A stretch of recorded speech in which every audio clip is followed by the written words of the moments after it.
All right, dudes. How do you get hired? Interview process. What are employers looking for? Okay, and like this is stuff I was looking for even as manager, supervisor at other companies in the past. So there's three things that I want to see out of people. And now, guys, I want you to really be these things. I'm obviously going to tell you, I like threes, but like the real thing is I want you to be genuine with this shit. This to be the real way you are, to like not be selling hot air, you know what I mean? So actually be these things, number one. But I guess you could like lie about it and like use these powers for evil. But so what we're looking for, what really sets you apart is, first of all, fuck all the buzzwords, fuck all the standard like. There's not like, if you come in saying cheesy cliche Michael Scott type stuff, like you don't stand out. Like you're just a nothing. You're just a hot body essentially, right? So like I'm not looking for somebody that's got a fucking script. Like that's cringe, right?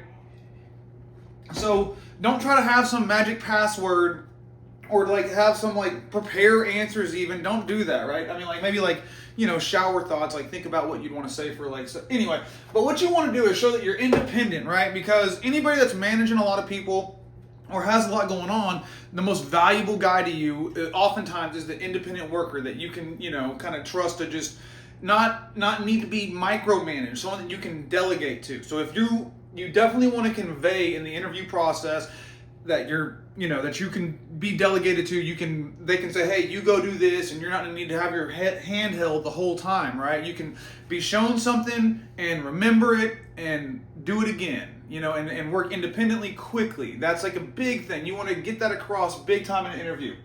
The number two thing is goal oriented, right? Because we're always looking for different levels of people, and every job, every career, we're looking for future managers, future salespeople, future supervisors. Some people may just be comfortable being like, hands-on type, this position for their whole life. But there's a whole bunch of things, right?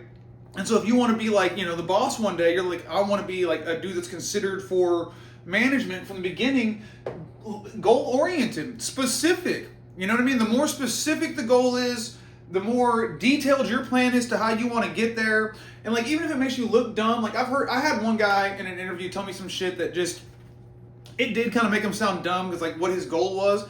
But it was like he had a plan, he was thinking about it, he knew for real what he wanted to do, and it did like make me think like, hey, that tells me a lot, right? Because it's like if you have reasonable goals and it's long term and you're like aware of what it's going to take to get there, that tells me like a lot about your judgment right now. Like that's instantly tells me a lot about your judgment, right? And then this is like the biggest thing that like if someone can tell me without like knowing that this is what I want to hear, right?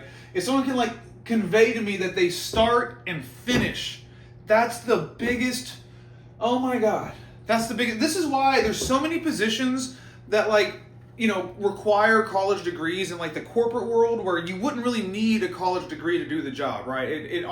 Your degree may not have anything to do with what the job is, but the reason that they only hire college degree people is because those people start and finish. They did it since fucking high school, right? They went to high school, they finished. They went to college, they finished. They did all the shit they were supposed to do. They may have partied and had a good time, but they still fucking finished.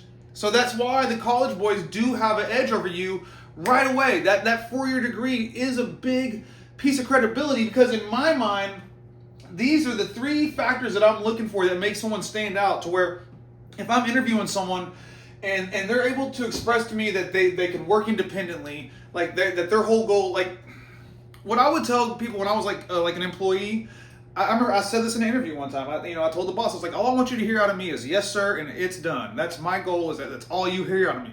And then whenever it was goal-oriented, I told everybody my goals. I had the same goal since the first day I started plumbing. It was I was going to do that. I told everybody my plan. I've said it in the Poor Man's Way to Get Rich. I've said it in 50 fucking videos probably, what my plan was. And I stuck to that plan.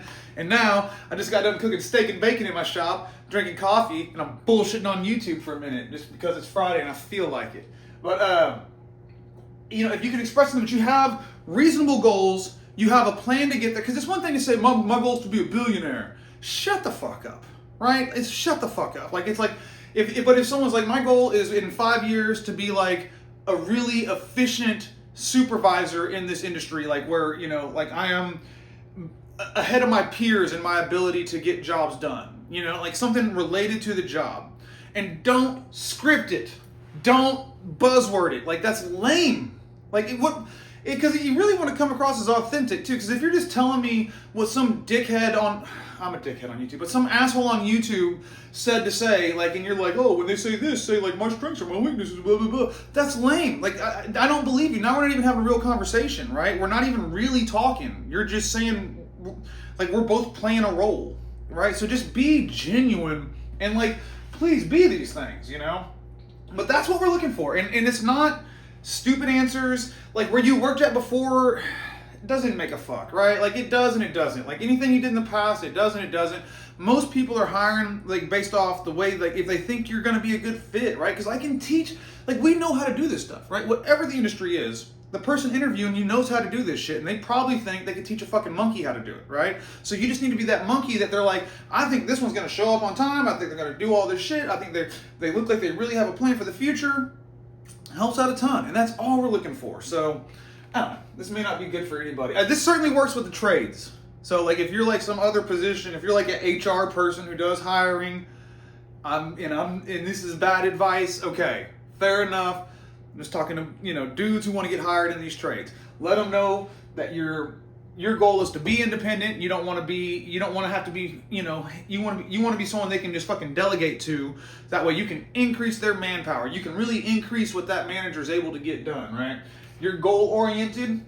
You have good judgment. You're going to work towards something. And why is this so important, right? The goal oriented. It's so important not just because it shows you have good judgment, but because, like, whenever you have a goal, like when I first started out, my goal was to get my wife to where she could quit working, right? I wanted my wife to be able to be at home and, like, you know, she wanted to be a stay-at-home wife and, like, raise children and do PTA stuff. And so that was my goal, you know what I mean? And so, like, it made going out at 10 o'clock at night not, like, the worst thing in the world, right?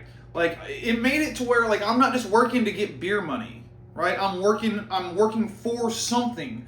And so that Saturday job you got to do and working Saturday and Sunday, it's not just an inconvenience to you, it's part of your fucking plan, right? So I don't want a guy that, like, working overtime is like, oh, fuck this. I mean, I'll take you, right? I do want that guy because I need every type of guy. I really do.